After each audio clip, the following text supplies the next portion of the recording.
This is the last year with the current playoff system. How is that going to change philosophies when it comes to scheduling that you can have a couple of losses and probably still squeak into a 12-team playoff? Or does it change Yeah. anything?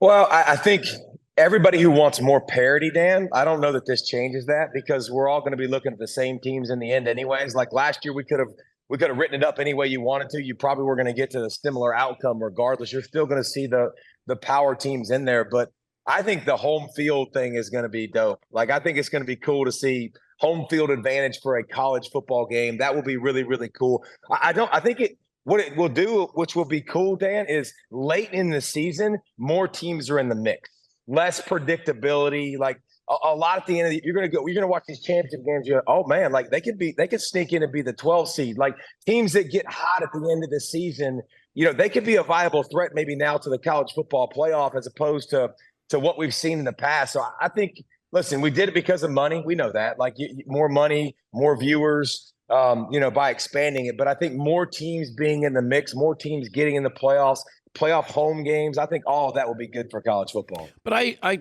we sort of know what college football is every year. It's the most predictable sport we have of all the major sports.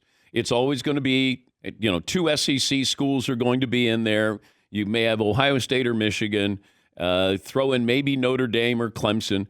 Nobody has a problem with the predictability of college football. Do they? No, I mean, I don't. You don't. Some people think that.